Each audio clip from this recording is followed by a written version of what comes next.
Good evening, good afternoon, good morning, wherever you are. This is NUFC Talk TV, the People's Channel, and tonight this is the American Mag Show. I'm your host, Josh. I'm standing in for Chris, so please bear with me. But I'm joined by the one and only Mighty Win and Ben, also known as Pittsburgh Mags. How are you guys doing this morning? Or afternoon, I should say. Evening. Yeah, evening. 11 p.m. here in the UK. Yeah, doing very well. Just Good. watching, funnily enough, the Northern Lights. Very rarely seen in this part of the country. You normally have to go to Iceland or Scandinavia to see them. But awesome. Because of the solar activity tonight, we got about 20 minutes of them earlier on, and it was pretty spectacular. That's great. Yeah, well, real quickly before we get into it, I just want to thank you again for joining us. Don't forget to click the like button and subscribe if you're not already subscribed. We put out content basically daily with watch-alongs and different discussion points. Also, hit that notification bell so that way you can be alerted when we post something new or go live. Also, don't forget we have membership options that you can join and get some exclusive member content and giveaways. And lastly, our website, NUFC Talk TV, where there's some great little pieces talking about our beloved Newcastle. So let's get into it. I think just to mention, Josh, if I may, that sure. the chats are on subscribe only tonight. So if you haven't subscribed, which doesn't cost anything, just hit the subscribe button. You'll be able to get on the chat. Yep, sounds good. So, and also, as the Mighty Win said there, please, if you have any question, again, this is a People's Channel, just put a Q at the front, and we will make sure to get to it at least by the end of the show. We'll bookmark it. So, I think a good place to start, obviously, would be the press conference with Eddie this morning in preparation to the final home game with Brighton. And there's going to be a couple talking points that we'll reference. I think one of the biggest, most interesting comments that was out of there that I wasn't expecting was the comments about Fabian Schär. Eddie said, I don't think he'll figure tomorrow. Let's wait and see about next week. He's certainly improving and feeling good.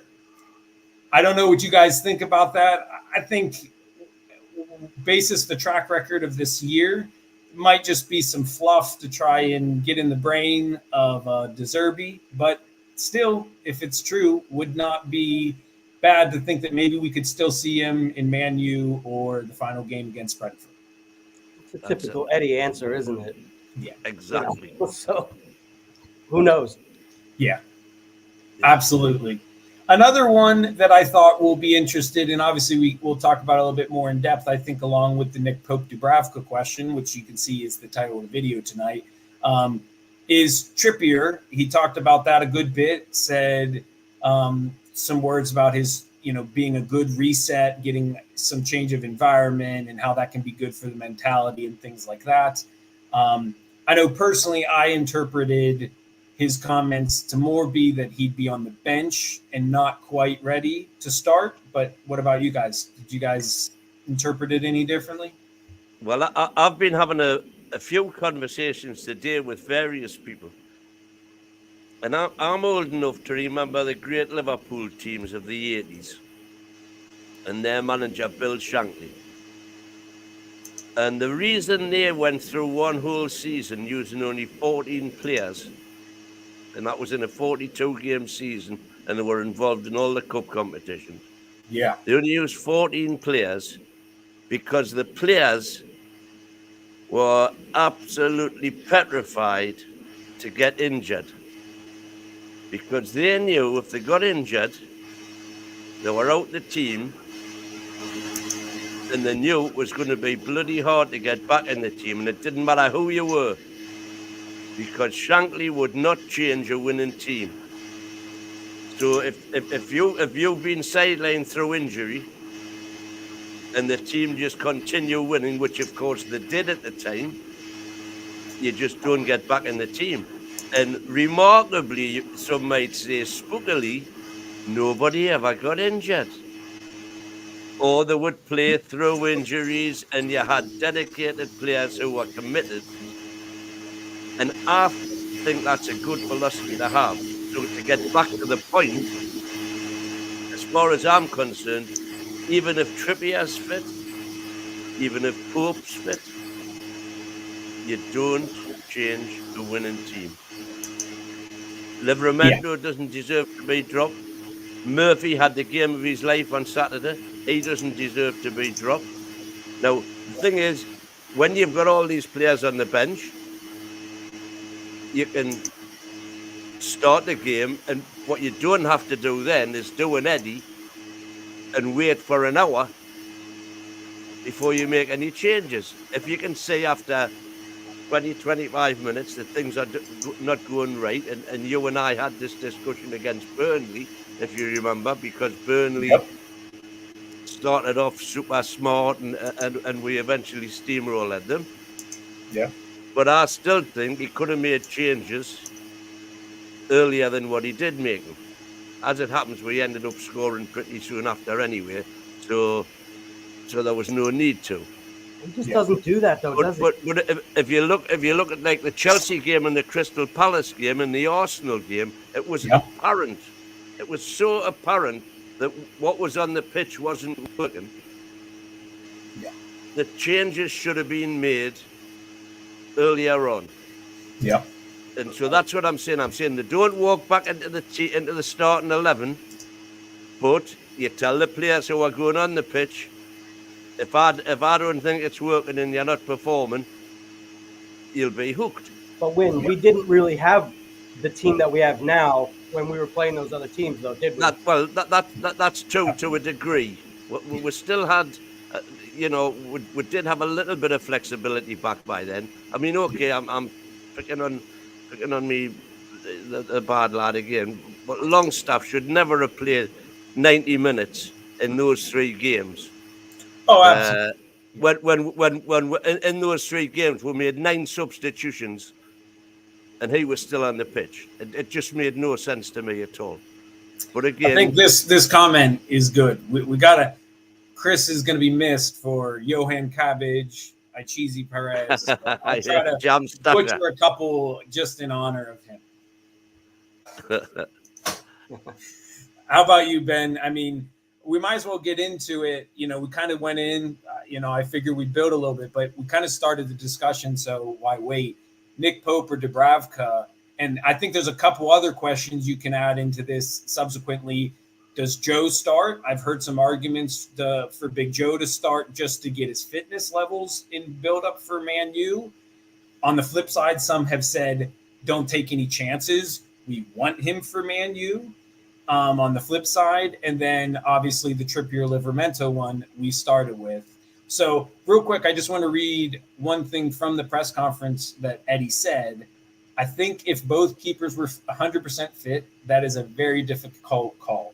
Nick is building his robustness. Last week was very clear.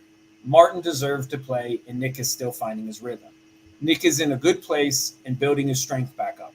He also went on to say, and I forgot to add this part of the quote, I don't remember the exact verbatim phrasing, but Eddie definitely went in saying that Pope had a very good training week and liked what he saw from it.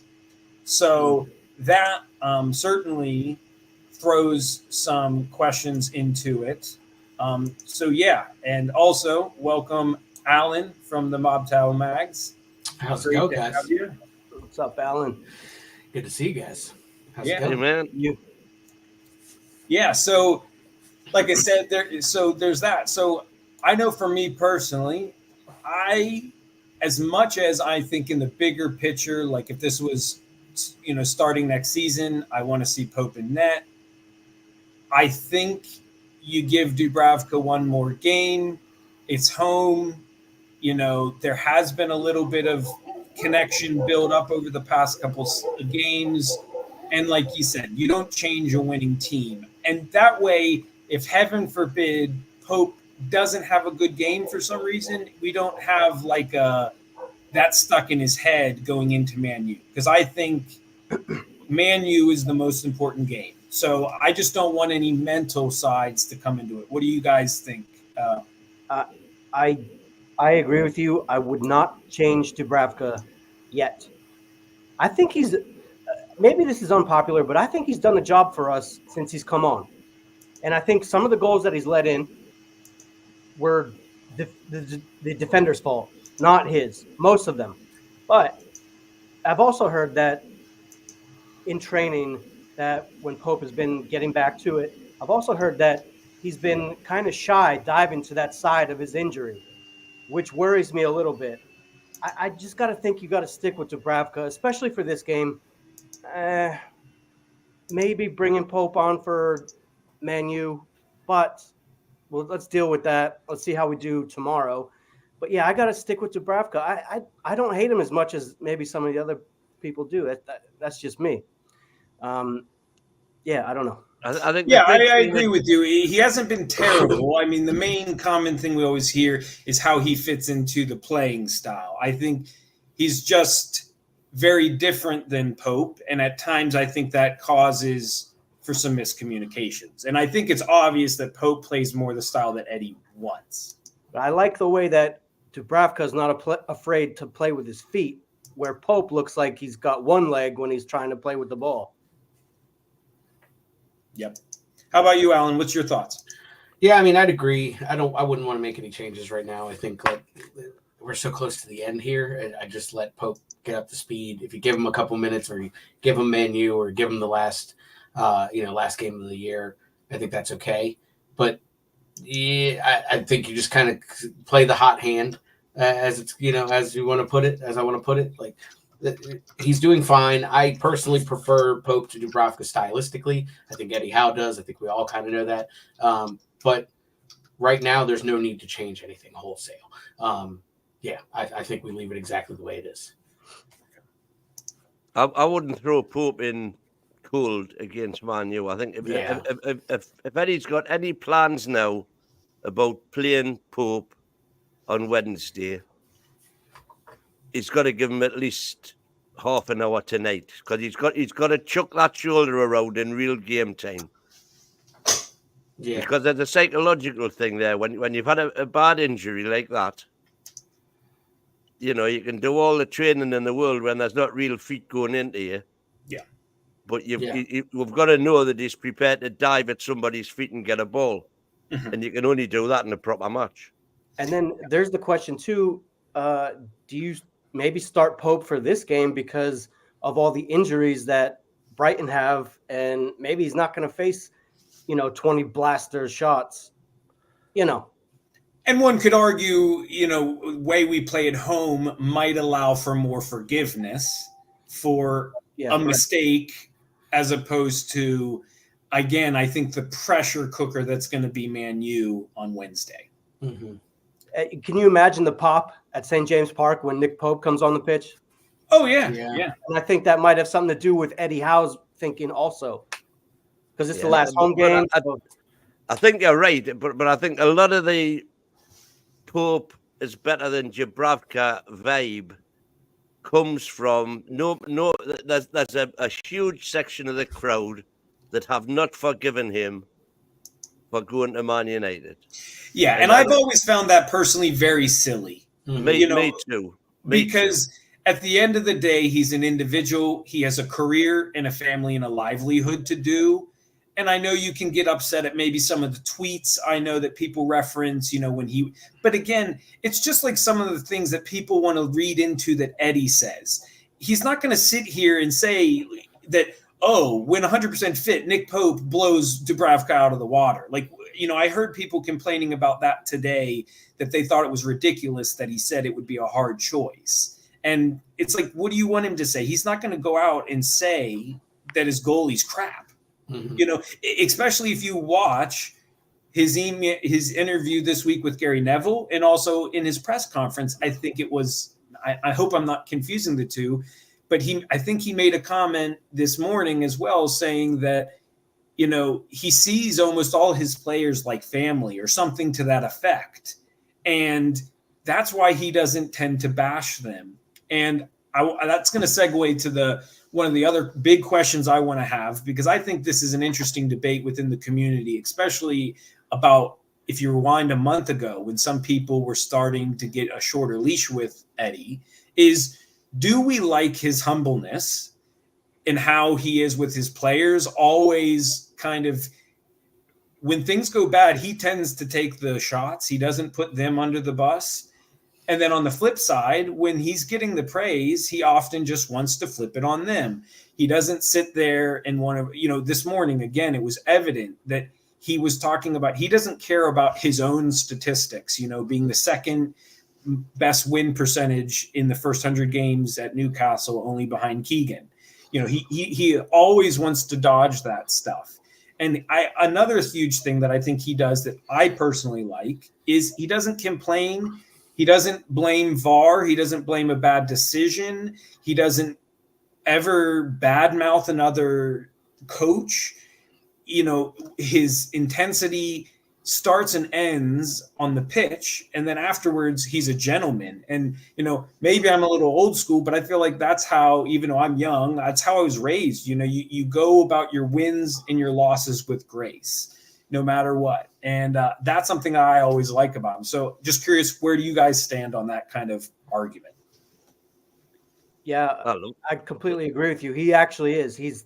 That's a great word. He's a gentleman. Mm-hmm. He's a gentleman in loss. Yeah. He's a gentleman when he wins, and he never throws his players under the bus. Not that a lot of managers would, but publicly. Well, but whatever he does in the publicly, yeah. Whatever he does in that locker room, that's fine, and that's their business. And I'm sure he does. But whatever he does in that locker room is their business, and we don't need to know about that. But when he's speaking publicly, I think he speaks very well. He speaks well about the team. And, I think he's a class act.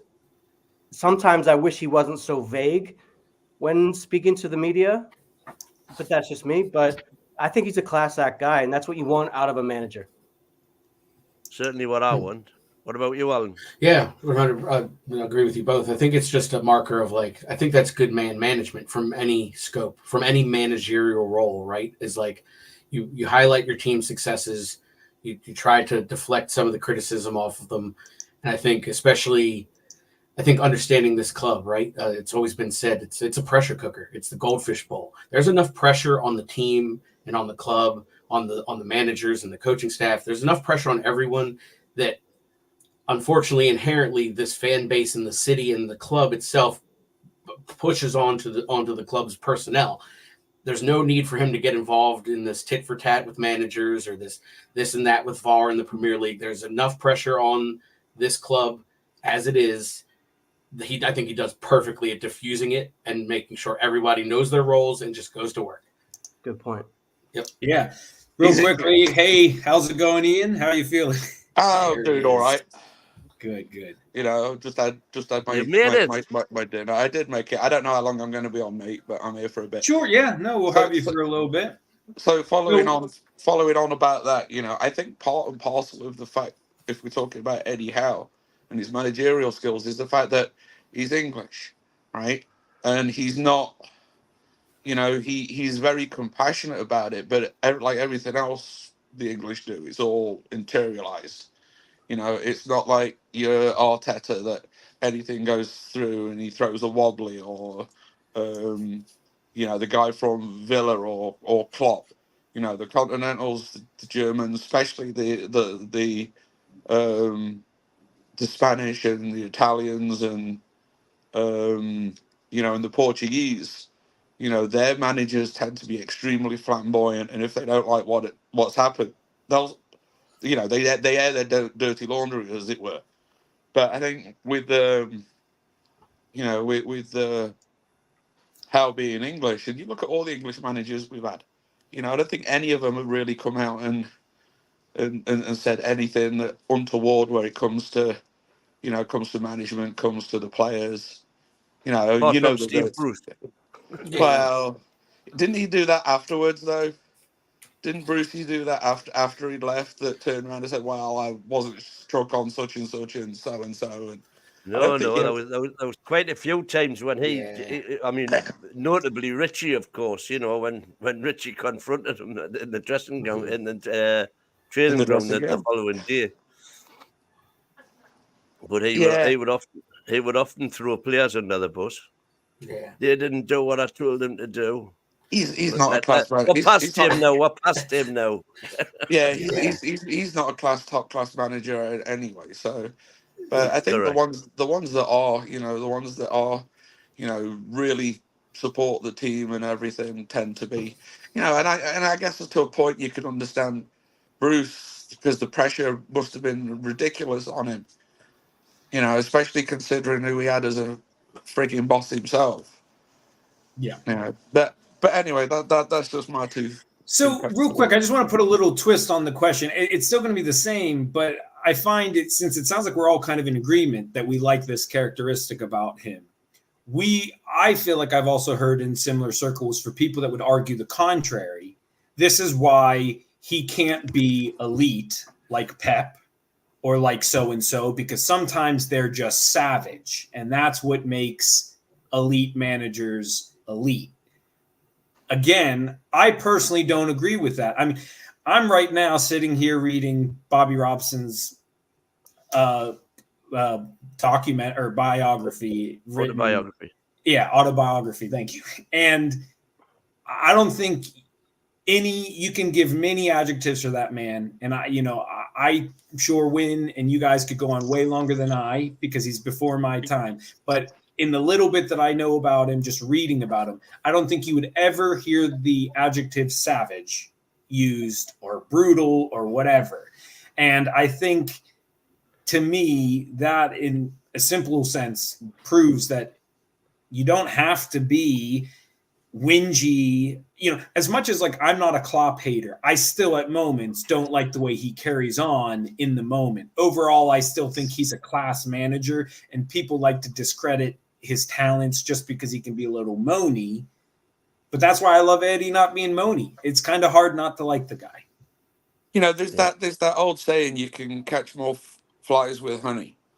Yep. Right. And I think that's right with Howe. I think the fact that Howe has that ability to be able to talk, and I'm pretty sure he gives them a right bollocking when they do something wrong, but he doesn't he doesn't bring it out to the front.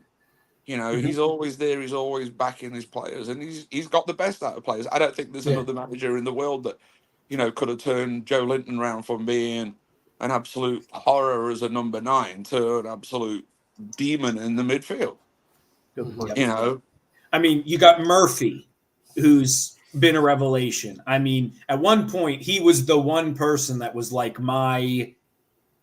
get this guy off the pitch. I never want to see him again.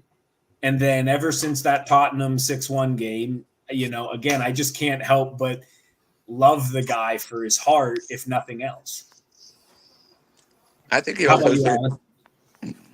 Hard to argue with that one. Yeah. I don't think you need to be a good manager. I don't think you need to be one of these, like you said, flamboyant, hot-headed, come out yelling and hollering at the refs like Klopp and everything like this. You don't have to be that guy to be a good manager and take a team to the next level. You don't. If the team respects you and the fans respect you, I think that's all you need. Yeah. Yep. I think another huge thing that spoke volumes during this, rough patch is not once did we ever really see that carry over to the stadium atmosphere and the in-game. It's all keyboard warriors, which we've all been guilty of being at one point or another, whether it's sports or not. And that's one of the things I think is very telling, and why at the end of the day, I mean, obviously he's still got a lot to go, but in my opinion, if his trajectory was to continue in 10, 20 years, there's going to be a statue of that man outside of St. James. We're going to get there. Well, as probably the only one here who goes to every game, I can assure you that in the stadium, there is no Eddie out vibes at all, never has been at all, regardless of what sort of phase we've been going through. You've never heard that at the stadium at all. It is all keyboard warriors. And in its social and regular media too. Exactly. You know, it's them. You know, with the regular media, it's them trying to get likes. You Hmm. know, or trying to get whatever it is, sensationalism, because that's what it is. It's sensationalist journalism. Hmm. And you know, you're right about the keyboard warriors turning around. You know, they'll be, you know, bad in 1 minute, and then the next minute, you know, he's the second coming. Yep. You know, and I think that's the same with all, you know, with pretty much all the players at Yeah. some point, apart from one who I shall not mention. Alan. Yeah. Well, I'm going to touch on one last thing I think from the press conference, and then we can start to shift to talking about tomorrow's match against Brighton. And I know many might groan, but since I'm steering the ship and I might be co-leader of the Dan Burn fan club, I wanted to throw in a Dan Burn question. So I thought it was very interesting, his comments about Dan Burn this morning. And bear with me, it's a rather long quote, but I took time to write it down and I thought it was interesting. So here's what Eddie said. Yeah, for me, I don't think, actually, I think in part two things you said about the captaincy and position change have been important. But for me, probably the bigger thing is his recovery from his back injury. And I think that took a little bit of time. And he was back way ahead of schedule. Emphasis on way. Even if you heard him, he did that pause way ahead of schedule.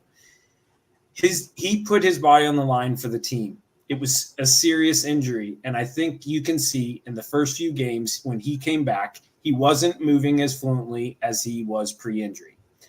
That's regardless of position. But I think you can see he's moving like Dan Burn, like a brand new Dan Burn. I think he's been exceptional.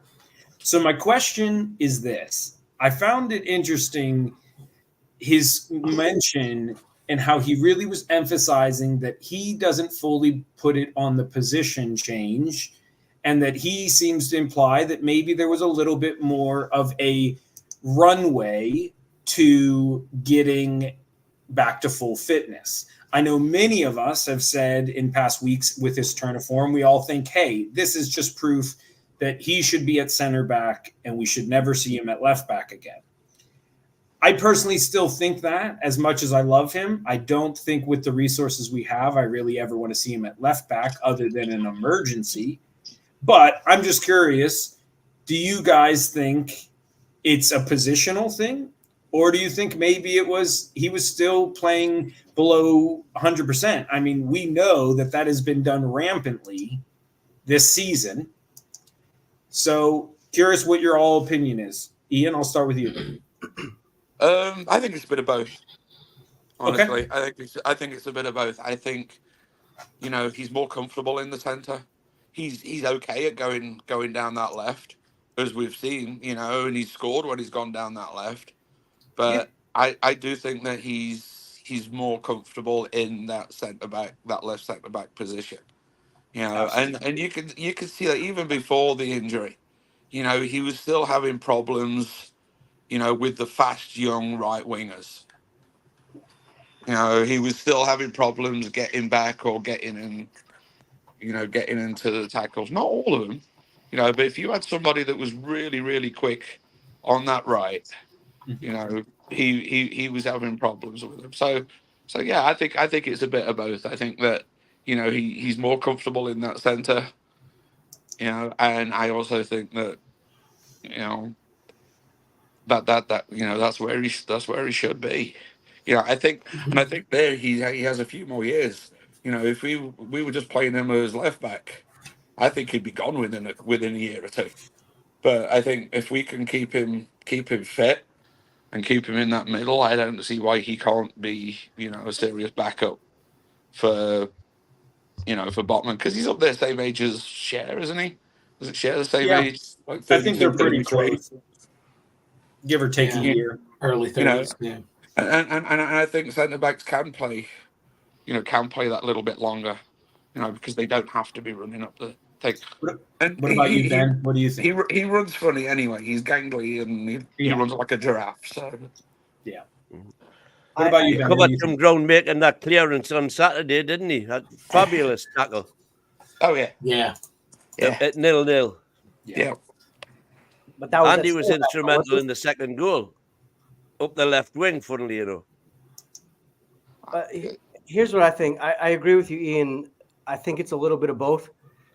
Would he have been better starting at center back for the whole season? Of course, but you had Botman and Schär. But last year, he was left back all season, and he took us to the Champions League. So what is it? It's a very confusing situation.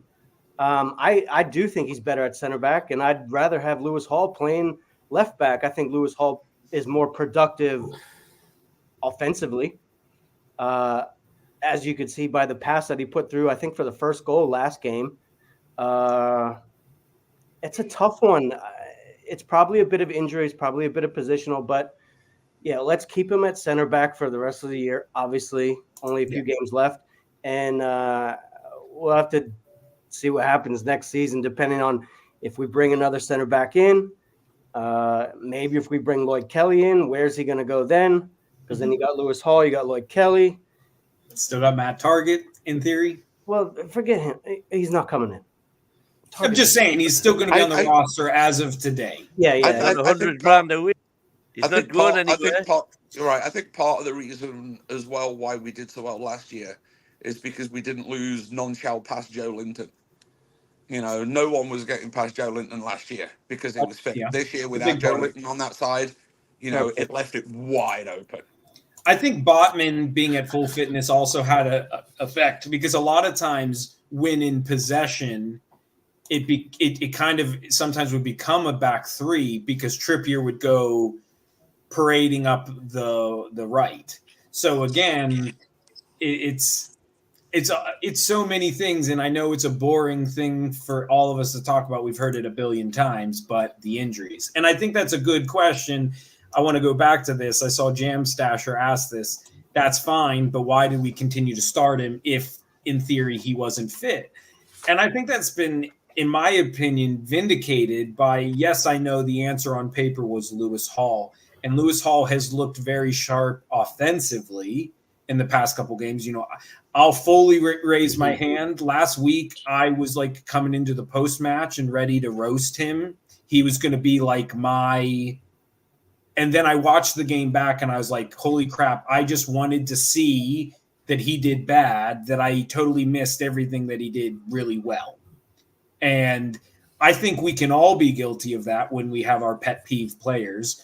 But I still think one thing is undeniable, that Lewis Hall has some defensive work to do even yet. So I can only imagine that with the work he's put in the background, he probably had even more to do. And I think that's why we saw Dan Burn and not Lewis, especially because imagine Lewis comes in and makes some bad mistakes. As I've said, some of these younger players are not ready to go into the furnace with these fickle online fans. Yeah. What do you think, Alan? No, I would definitely agree. I mean, to the question that was asked about starting him, I think you're right. There's just somebody said Hall needs to earn Eddie's trust. I think that's really what it boils down to. Is even an 85% or 90%, Dan Burn was more trustworthy to Eddie than Lewis Hall at the time, especially defensively. But overall, back to the first question was, I think it's a positional thing. It's a bit of the injury, of course. You could see him not moving quite well, but I think he just fits better. He's not up against those quick right wingers like Ian mentioned. He's just a positional fit back in the center, and it just works. I think it's evident over the last couple games. I just want to do a real quick detour to this question. I actually like this one a lot, only because I don't know if you guys – I know Ian was definitely at the Philly game because that's when I first met Ian. But I don't know if you guys were at any of the preseason games. Yeah. The question is, what's going to happen to Ashby? I don't know if you guys had the same feeling, but if it wasn't for Elliot Anderson being quote-unquote the star of the camp, in my opinion – Harrison Ashby was the next biggest bright spot to me from what I saw in that Brighton game in particular. other than 1 or 2 times, he pocketed Matoma really well in that Brighton game. Yep. I think Ashby has a lot to go, and it's just kind of one of those classic examples, out of sight, out of mind. I hope we don't get rid of him. I still think he's very valuable in that equation, even though he wasn't around. Yeah. I would say they Well, probably he's had to injured make at the minute. well, yeah, that's true. But I was going to say I think they feel like they had to make a calculated decision on Hall. On obviously they were bringing Hall in loan, right? See what they needed to do with him. Look at the squad depth and say who can we carry, who can we throw out on loan, and Ashby just happened to be that guy. And then with all the injuries that happened and whatnot, we would have loved to have him probably around, but that's just the way the cookie crumbles when you're rolling the dice and building a roster to go into a season. And I think that's just what it was. But you're right. I think he's got a bright future if he stays healthy, obviously. But he looked the part in the summer, that's for sure. Yeah. Okay. Very good. Well, let's move on to then the two other lineup things. I know we kind of briefly touched about it. We'll just hit them quickly. Big Joe, do you put him in on starting, or do you leave him for another bench opinion if it was up to you? We'll start with you, Win, this time. What was that? Sorry, I was just replying to would-be former there. No, you're good. Would you start Joe or bring him off the bench tomorrow? J7. Yep, J7, Big J. I would start him, yeah. Okay. Despite Even what I said about you don't change a winning side? I'm saying despite what I said about don't change a winning side. Very good. Okay. Because we're not going to find out if he's fully fit. I mean, I did like the way he came in on Saturday, and within 5 minutes he'd put in a leg break and tackle. So that was good. That shows that doesn't seem there's a lot of psychological problems there, if any. But I would still like to get some more minutes in his legs before, because Man U's the biggie. Man U's the one that we've got to get something out of. So let's use this game to get them fit if necessary. Okay. But yeah, I think him in the middle's a no-brainer for me. It's a question of who drops out though, Anderson or Longstaff. Exactly. And who's getting the drop. We know where Ian is. I know. I know what Ian's answer is. But yeah, I would start J7. Okay. That would be What my about you, only change to the team, actually. Yeah. I'm assuming you drop Sean and bring in Big Joe? Oh, yeah. Sky is also blue in other news. Top of Gray's Tower. Gray's Monument. Yeah. He'd probably bring in a crash test dummy instead of Longstaff, honestly. No, What about you, Alan? I honestly disagree. I would not start him. I would bring him in for a long session, though. Like, he gets at least 30 minutes, maybe even at halftime, just depending on how things are going. And that way, does anyone remember what minute he was brought in last week? Was it like the 65th to 70th? Yeah, 70, something like that. Yeah. Okay. Yeah, I like the idea of, even though Eddie never does it, giving him a whole half. Yeah. But knowing Eddie, it would be the 60th minute. Yeah, exactly. Yeah. We know Eddie. I don't think he'd do it, but I think it would be a good fitness build-up to give him a whole half. But anyways, Ben. Yeah, no, I don't think there's anything wrong with J7 just based on his short time that he was on the pitch last week. He was flying around the entire pitch. He was getting stuck in at every moment that he could. I didn't see anything wrong with him. And so I think I'm with Win. I think I might start him because, quite frankly, we do need this win also. Yeah. You know. So I think I would start him, and I'd give him as many minutes as he can get right now. But where would you? I'd rather have Longstaff off. So can Anderson play on the right, or no? Would that mean Longstaff is still on and Anderson's sitting? Yeah. So that's my question. But yeah, I think I would start Joe. Okay. So I'm going to do one last speed question for that. Trippier, Livramento. Do you think Bert, via his comments, he's ready? I personally felt The comments that he made alluded to me that Trippier would not be brought on unless it's an emergency. What do you guys think? It's Tino. Tino? Yeah, that's Tino for me. Okay. Like, not that I don't want Trips in the team, right? But let's not play with anything. Let's just he's fine. Tino's fine. I don't think we're hurting there. Yeah. The questions are in different parts. Tino's of the place pitch. to lose. Exactly. It's not Trips' place to get. It's Tino's place to lose. Yep. I agree. For me. Okay. One last thing I thought was I collected some data. I did some homework. They brought up the a couple times in the interview that if and when, knock on wood, we score tomorrow, we will have scored in every Premier League game at home. And that got me thinking, actually, I can't think of any games all season where we didn't. I looked it up. We'll do a little fun trivia. There has been one game this season in all comps that we did not score at home. Do you remember which one? The Dortmund? Yep, Dortmund. Yeah. Dortmund was the only game this season we did not score. Another little interesting fact I looked up per some questions, there was some reference made to how many substitution goals we've made this season, and that we've had quite a bit. So I went through, I did the math. We have scored 13 in Premier League games. Now, I'll put an asterisk on 3 of them because 3 of them were injury subs. So even though they were kind of early goals and they were the injury substitution, so it still was technically a sub, but not quite conventionally what I would define as a substitution goal, I think. But exactly. But interestingly, then I went back and looked at the past 3 seasons. So there was only 90 in all games in 2021. There was only 102 the following year and 132. So if you do that, the average per team was give or take about 5.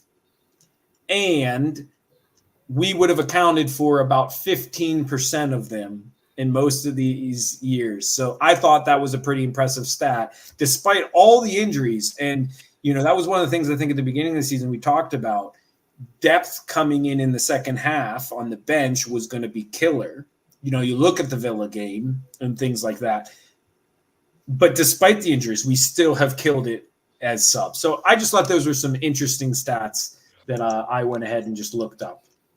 Another quick cool. I don't suppose your in-depth look at those stats said how many of those came at the start of this year, before December, because that was when Callum and Isaac were going I head can to do head. it real quick because I actually wrote it. So when was Liverpool the last game of December? Liverpool away, possibly, yeah. Yeah. Okay. So before then was 2, 3, 5, 6. 6 of them were then, and 7 of them have been post. So 6. So it's about 50-50. 6 in 3 months and the rest in 9 months. The big stretch was Bournemouth through West Ham. We had a sub goal in the Bournemouth game. We had a sub goal from Willock versus Arsenal, a sub goal versus Wolves, a sub goal versus Chelsea, and we had 2 sub goals versus West Ham. Obviously, both of those being the Barnes. So, anyways, just some fun stuff. I thought it was interesting, and I looked into. Yeah. Another cool little mention was the under 8s, and just. Again, I think it's another thing that highlights the season, how much our team has been doing for the community. And I just always think that's important to shout out. So moving on, let's talk to the Brighton game.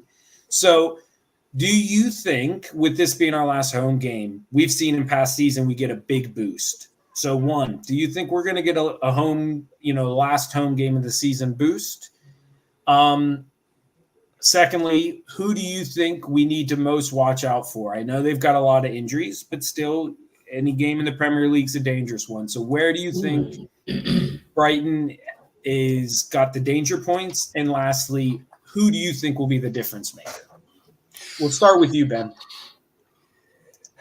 I think we're going to be fine this game, to be fair, with their injuries.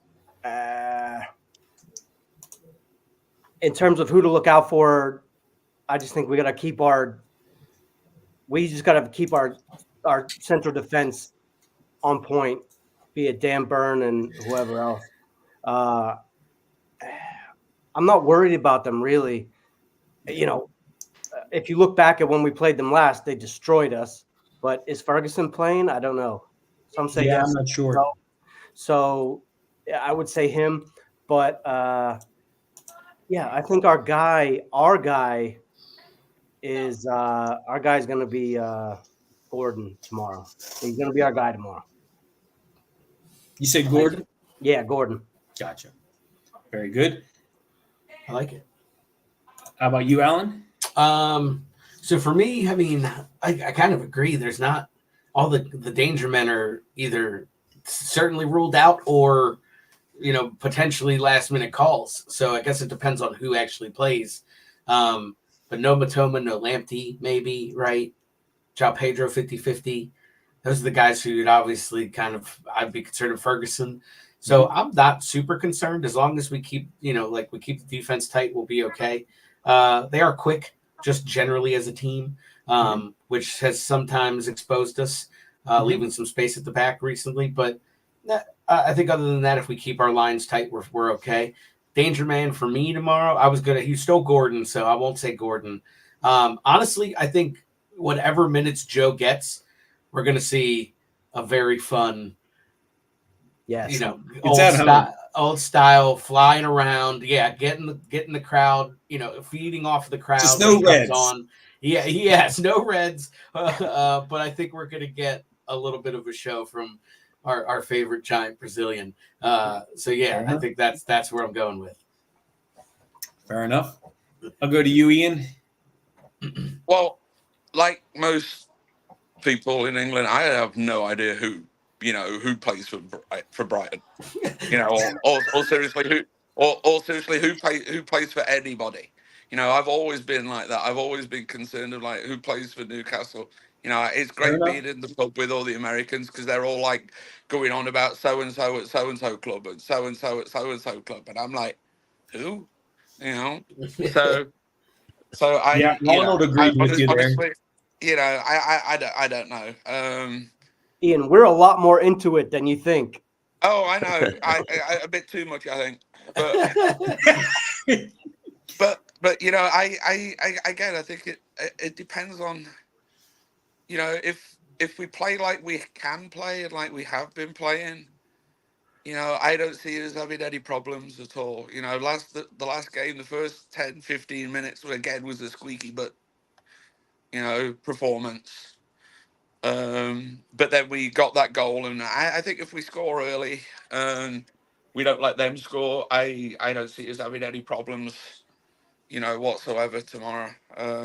My person that I think I'm gonna call on as one to watch. Okay. Sean Longstaff. Well, I always watch him. But no, I get it. I don't know. I think Isak's gonna be dynamite again tomorrow.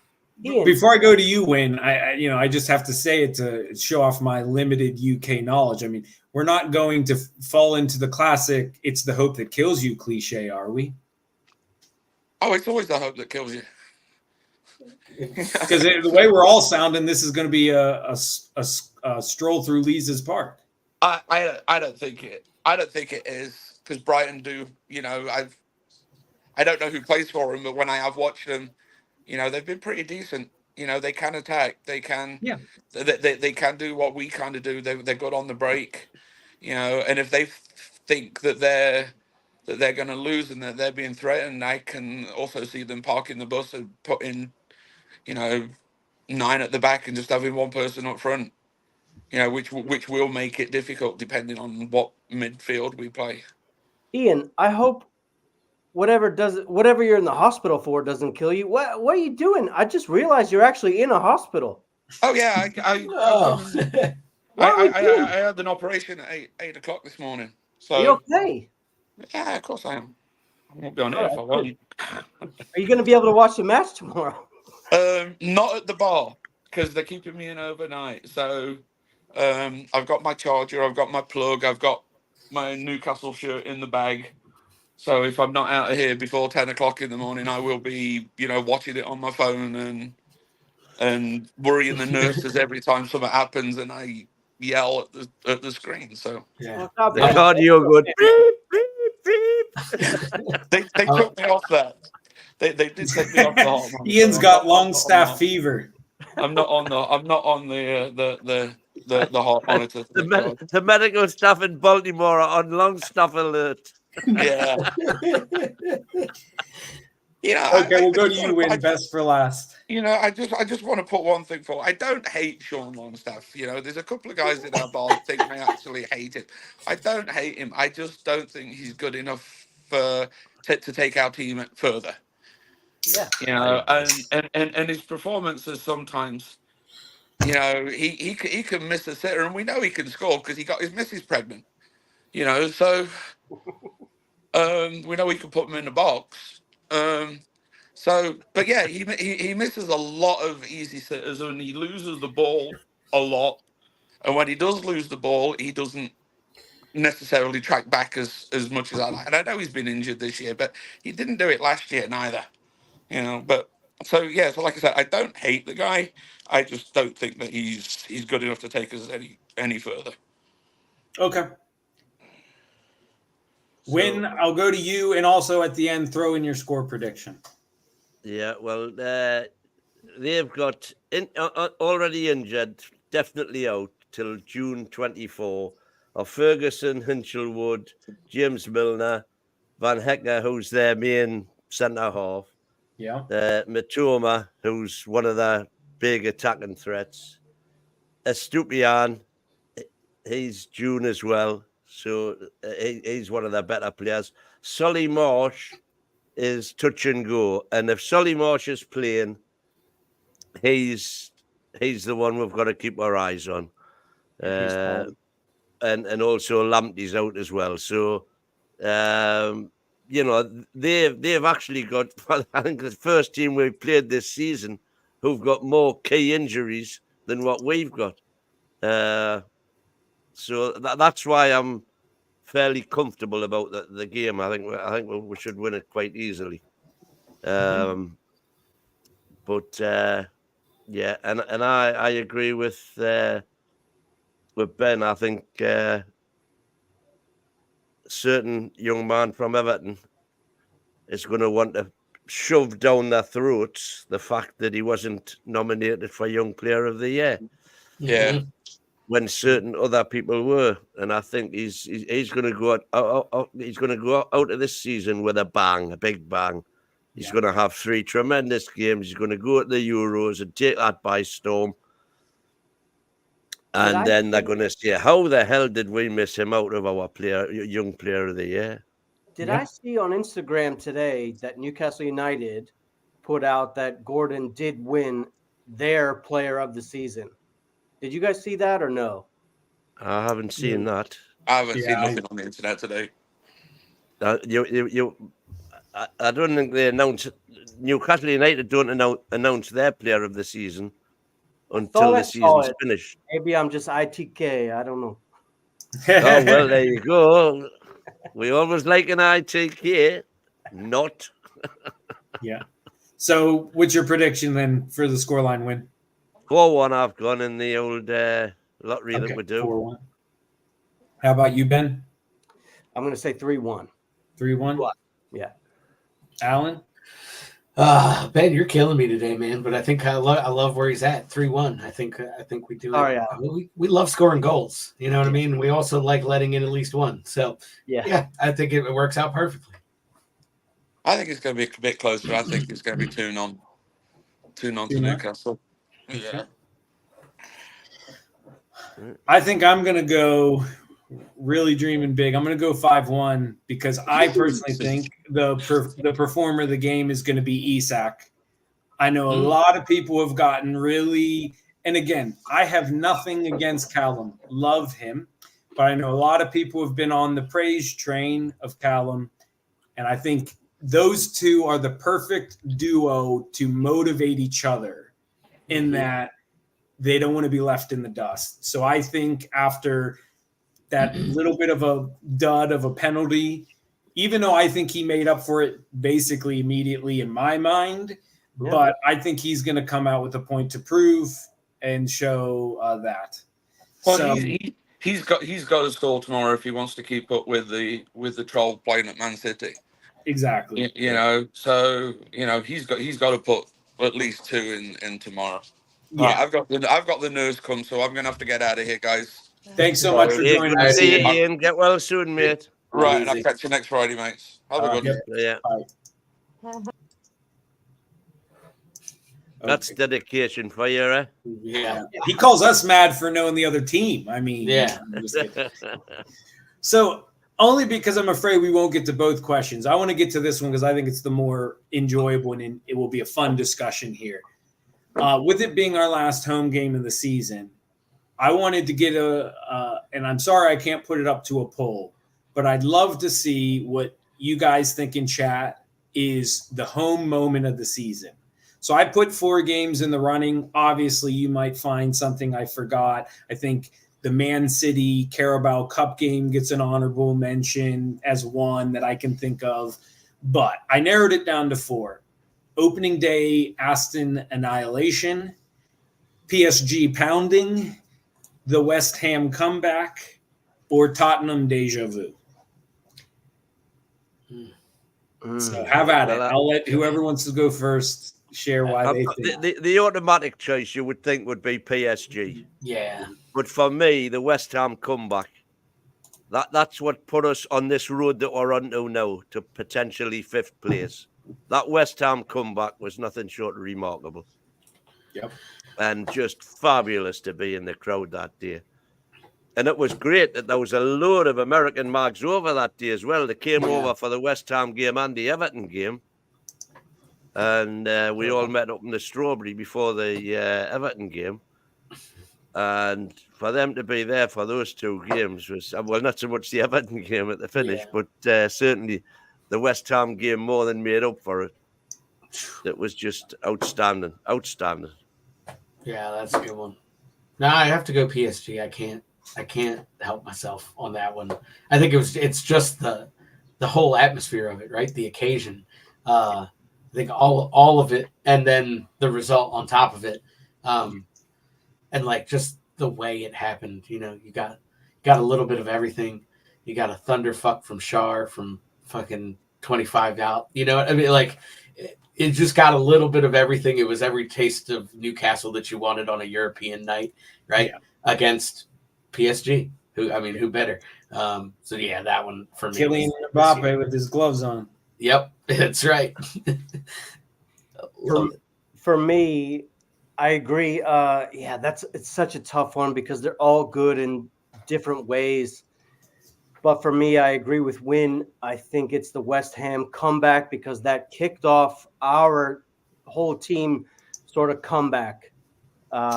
If we would have lost that game, I mean, who knows where we would be right now. Mm-hmm. So I think for me, that is it. The PSG one was, tremendous. Beating PSG, are you joking? Also beating Tottenham like we did. I mean, just sticking it to them, and that almost started their decline. So, yeah, but I still have to go to the West Ham comeback, which kicked off our sort of comeback.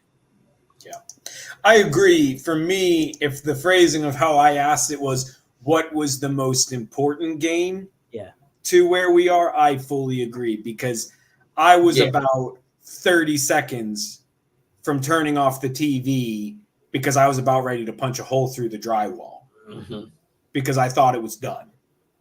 And, apologize to my town home neighbors because they definitely knew what was happening. But for me, again, for those of you that have seen my couple other appearances, it has to be PSG because one, being a little bit of a newer fan, that's my Barcelona moment now.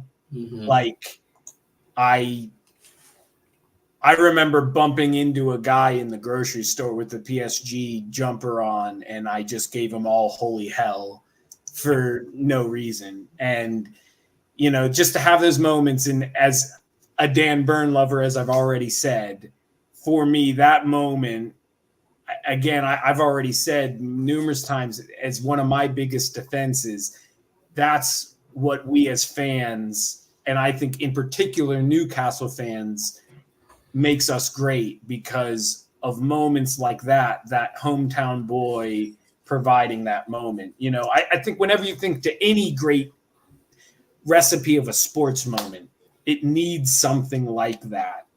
And Sean with the sheer celebration, again, I know Sean is divisive, but again, I don't think anyone hates him for who he is. It's just more his performance. So I personally got to go with PSG. But I also think there needs to be a real good shout to the Aston Villa game, because I remember coming in the first game of the season, there was a lot of people, and it has kind of proven true, a real heavyweight of who's going to maybe be the stealing a top four. And obviously, Aston Villa pretty much has confirmed that. But there was a lot of talk of, were we going to be able to handle that? That was a tough first game. And granted, albeit it was short-lived, but for a couple moments there, it was like, holy crap, if we just did that to Aston Villa.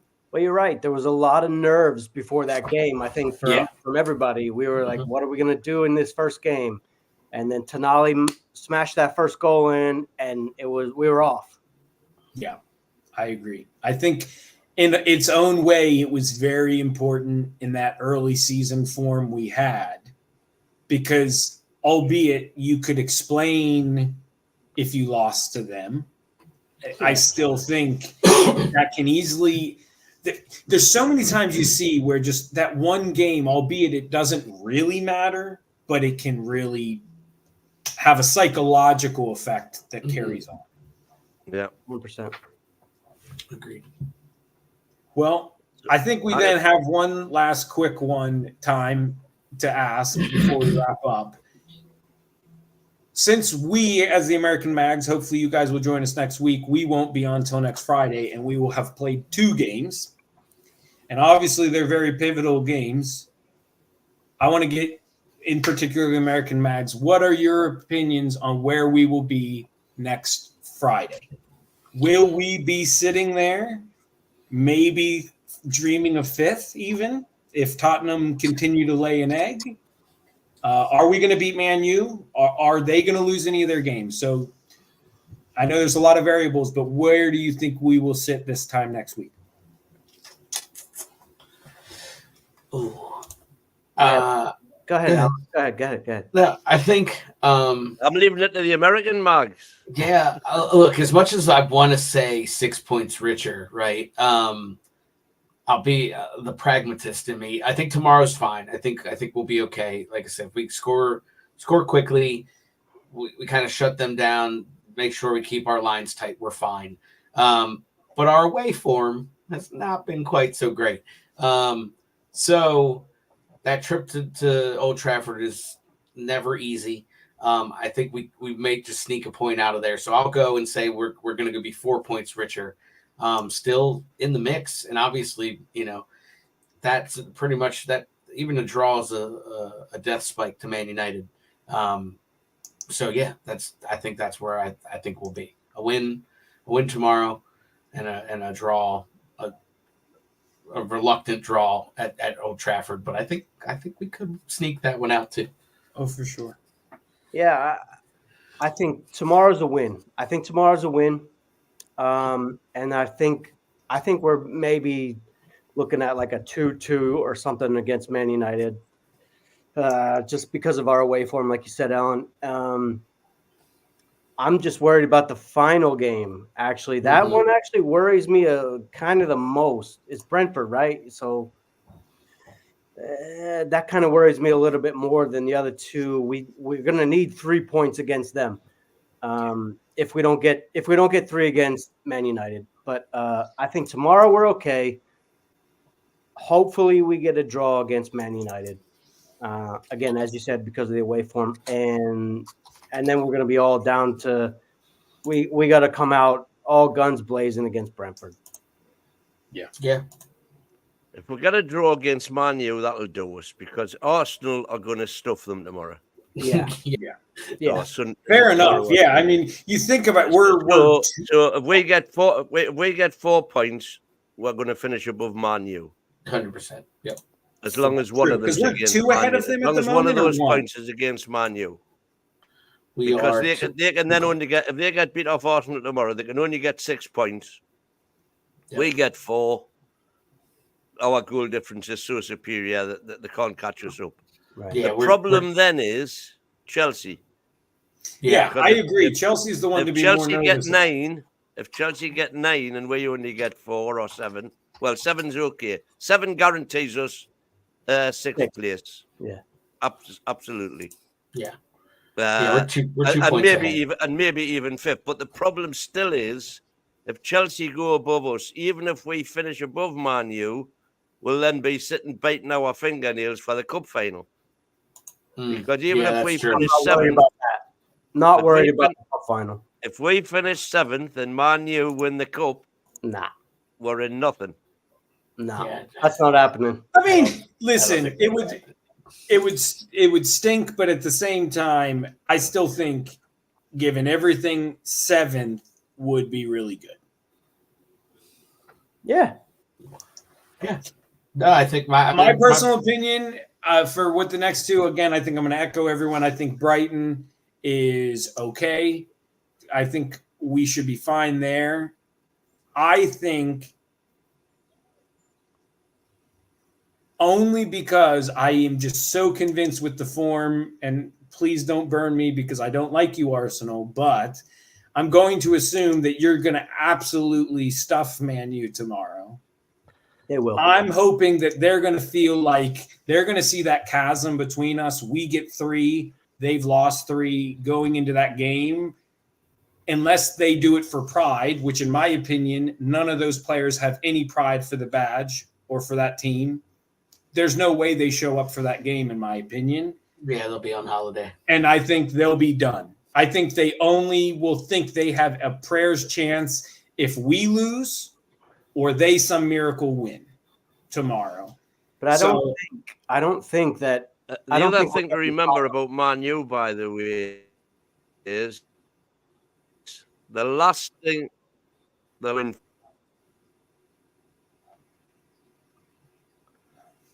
Are we okay here? No, I don't know if it's just me. You broke up on my end. You're good. You're good now, I think. Yeah, did you get that thing about that I said about Man U? Because they do not want City to win 4 on the trot, so they could lie down for Arsenal. I see. Because Man United do not want City to be the first team to win 4 Prems on the trot. Fair enough, possibly. There's always those weird psychological. Tottenham do exactly the same, by the way, because Tottenham are going to play City, and there's no way they want Arsenal to win the title, so they're going to lie down for City. Yep.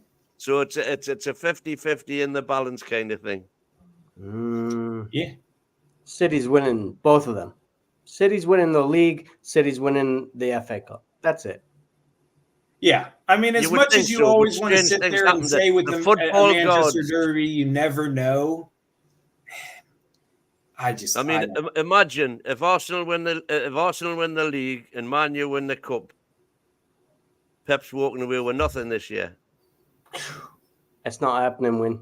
Those football gods, don't upset them.